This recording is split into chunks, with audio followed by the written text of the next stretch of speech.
माढा तालुक्यामध्ये पुणे जिल्ह्याच्या शेवटच्या हद्दीतील आपलं कोंढाचिंचोली गाव आणि या गावामध्ये आपण 4-5 दिवसापूर्वी आमची निलकंठ शिंदे आमची चर्चा झाली आणि त्यानंतर आम्ही एक ठरवलं की बाबा आपल्या करमाळा तालुक्यातून पण आपण जनजागृती मोहीम आपण हातात घेतली पाहिजे आणि आपण देखील इंदापूर तालुक्याला ज्या पद्धतीने त्यांनी उठाव केला आणि चांगल्या पद्धतीचा प्रतिसाद त्यांना मिळाला आणि आपल्याला पण त्या धर्तीवरती लोकांमध्ये जनजागृती केली पाहिजे ह्या उद्देशाने आम्ही एक बैठक घेतली आणि त्याच्यामध्ये पण निर्णय घेतला की बाबा सगळ्यात जास्त कोंढाचिंचोलीचं या ठिकाणी क्षेत्र पाण्यामध्ये गेले आणि सगळ्यात जास्त लवकर पाणी खाली गेल्यामुळे ते उघड पण जास्त सगळ्यात जास्त होते म्हणजे इथला प्रत्येक शेतकरी मला वाटतं त्याचा लाभार्थी आहे बरोबर ना. चिंचोली गाव सगळ्यात जास्त जमीन केलेलं गाव आहे कारण कोंढार चिंचोलीचं नाव कोंढार असं कोठा काढण्याचं आणि अशा पद्धतीची ह्या गावाचा इतिहास आहे आणि मग ह्याच गावामधून आपण सुरुवात करूया असा आमचा एक उद्देश होता आणि म्हणून आपण आज ठिकाणी मेळावा घेतला. 2-3 दिवस आपण गाडी पण या ठिकाणी घेऊन होती प्रत्येक गावामध्ये जाऊन आरामशीर करत होतो जिथे जिथं बॅकवॉटरचा आपला भाग आहे की बाबा आपल्याला आता ते संकट जर घालवायचं असेल तर आपल्याला पुन्हा एकजुटीने आपले सगळे मतभेद बाजूला सोडून धरणग्रस्त हाच आपला पक्ष अशा पद्धतीनं आपल्याला इथून पुढच्या काळामध्ये धरणग्रस्ताचा त्या ठिकाणी उठाव केला पाहिजे आणि त्याला जे काय लागतं सर त्याच्या पद्धतीनं आम्ही त्याला योगदान द्यायला तयार आहोत. जे काय आमच्यावरती जबाबदारी असेल ती सुद्धा आपण सामूहिकरित्या पार पाडू आणि मग अशा पद्धतीनं आपल्यावर ज्या आता बनकर सरांनी सांगितलं शिंदेनी सांगितलं जी आर आला कुठलाही जी आर निघाला तर तो शासनाच्या मंत्रिमंडळामध्ये पारित झाल्याशिवाय जी आर निघत नाही. मुख्यमंत्र्याला त्याची सर्व कल्पना असते राज्यपालाला कल्पना असते आणि सर्व मंत्र्यांना देखील त्याची कल्पना असते आणि मग तो जी आर निघाल्यानंतर लगेच तुम्हाला सांगतो आपल्याला नोटिसा पण या ठिकाणी त्या शेतकऱ्यांना मिळायला सुरुवात झाली. काही लोकांना आता मंत्र्यांनी सांगितलं की नोटिसा सगळ्या तयार आहे पण याच्यामध्ये स्पष्ट त्यांनी लिहिले सर किंवा उपरोक्त संदर्भ नोटीस क्रमांक 1 ते 5 अन्वये आपल्या धरण संपादित क्षेत्रातील अतिक्रमण तात्काळ काढण्याबाबत कळविण्यात आलेले आहे परंतु आपल्याकडे अतिक्रमण काढण्याबाबत कोणतीही अद्यापर्यंत अशी कारवाई झालेली नाही. म्हणजे नोटीस आले चांगदेव बांधास भांगे व इतर 3 तरडगाव तालुका इंदापूर जिल्हा पुणे. मला वाटतं निलकंठ शिंदेला पण नोटीस आली ना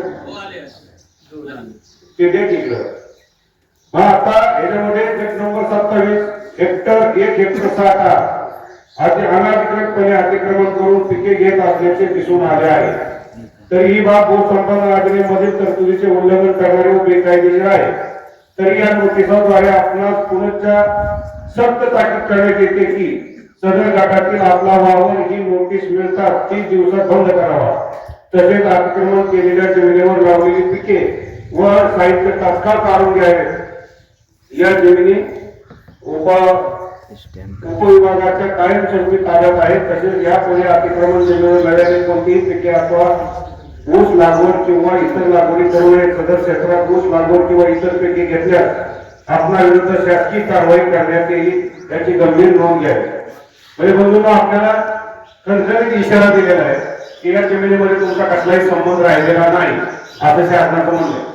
आता ज्यावेळेस आपल्या जमिनी भूसंपादित झाल्या त्यावेळेस आपल्याला किती पेमेंट मिळालं आपण कुठेतरी त्याच्यावरती पुन्हा दावा दाखल केलं वकिलाच्या त्या दाव्यावर आपण समाधानी राहिलो 2-3 हजार रुपयाने आपल्याला त्या ठिकाणी आपल्याला मोबदला मिळाला आणि कुठेतरी बाबा 2 एकराचं खाली त्याच्यामध्ये आपण माती भरली पुन्हा त्याच्यामध्ये आपण काय आले आपल्याला माहिती.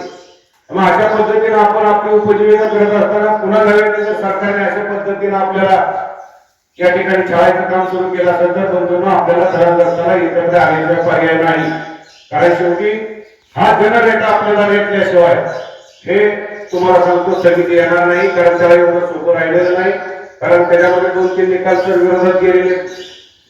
केरळमध्ये ना केरळच्या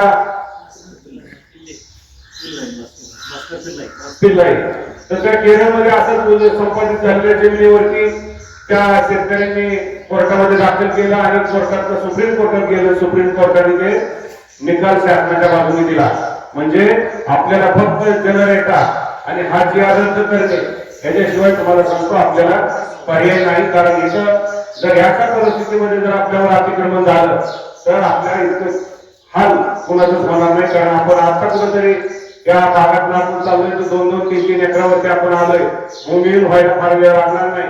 आणि ह्या जर जमिनी आपल्या काढून घेतल्या आणि इथं जर उद्या वाळू माफियासारखी जर लोक येऊन आपल्याला त्रास द्यायला लागली तर बंधूंना आपल्याला भीक नको पण कुत्रावर अशा अवस्था आपली झाल्याशिवाय राहणार नाही.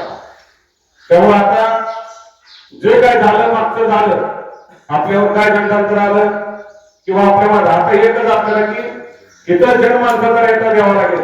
इथं मी आलो मला नोटीस आली अजून मला आली नाही, जगाचं काय होईल बंधून चालणार नाही. ज्या पद्धतीने आपण या पुलाच्या संदर्भामध्ये रावसाहेब पाटील आमदार होते, फार मोठा रस्ता रोग आपण त्यावेळेस केला होता. कुठेतरी त्याला आपल्याला जागून आपल्याला हा रस्ता करायला म्हणजे आंदोलन आणि जनरेटा आपल्याबरोबर इंदापूर तालुका पण आहे. पहिल्या निदान आम्ही उजनीच्या पुलाला फक्त आंदोलन करायचं जगताप साहेब. आता इंदापूर तालुका पूर्ण आपल्याबरोबर आहे, करमाळा तालुका आपल्याबरोबर आहे, दौंड तालुक्याचा काय भाग आहे आणि कर्जत तालुक्याचा काय भाग आहे, असे 4 तालुक्यामध्ये या उजनीमध्ये आपल्याला विस्थापित झालेले आहे. कारण आपल्याला सगळे व्यथा माहिती की खाली जमीन मिळाली सरांनी सांगितलं आपलं किती हाल होत आहेत. कुठे आपण एका जीवाने तिथं भांडत नसल्यामुळे बंधूंनो हे सगळ्या अतिक्रमण आणि शासनाने वेगवेगळे त्याचे चार बदलले. आता गांधीने सांगितले वेळोवेळी आपण या शेतकरी संघटनेला आपण बोलवलो त्यावेळेस बिचारे आपल्या हातीला लगेच जाऊन येतात, कुठलाही स्वार्थ यांचा नसतो. मग आपण कुठेतरी आता या जागा जनजागृतीच्या निमित्ताने आपण एक मला कमिटी तयार करायची जगताप साहेब. त्याच्यामध्ये करमाळा तालुक्यातले आमचे काही नेते मंडळ घ्या, तिथं कुठल्याही पक्षाचा किंवा कुठल्या पार्टीचा निकष न लावता तिथं जे काही वेळ देणारी लोक आहेत, जे धडपडणारी लोक आहेत की बाबा आपल्याला आता इथून पुढं सामुदायिकरित्या ह्याला तोंड द्यावं लागेल, ह्याला वर्गणीचं स्वरूप मला बंधून आपल्याला द्यावं लागेल. तिथं काही गोष्टी आम्ही आता आमच्या पद्धतीने करतोय.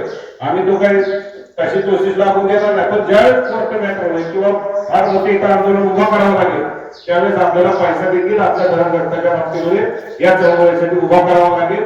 चांगल्या पद्धतीने तुम्हाला सांगतो आपण या ठिकाणी रेटा देऊ. सगळे आपण एक टक्केमध्ये राहिल्यानंतर कुठलीही गोष्ट अशक्य नाही एवढंच सांगतो. कारण आता टेक्निकल मुद्दे सगळ्यांनी सांगितले. एकच आहे की आता आपल्याला जागा व्हावं लागेल आणि जनजागृती करून याला आवाज उठवावा लागेल. आणि आवाज उठवूनच हे तुम्हाला सांगतो कुठेतरी जीआर वगैरे राज्य लेवलचे जीआर आहे, ठीक आहे, केंद्र सरकारचे जीआर नाही, त्यामुळे या राज्याच्या हातात आहे. आणि असं म्हणू शकणार नाही कोणी की बाबा ते वरण्यात आलंय.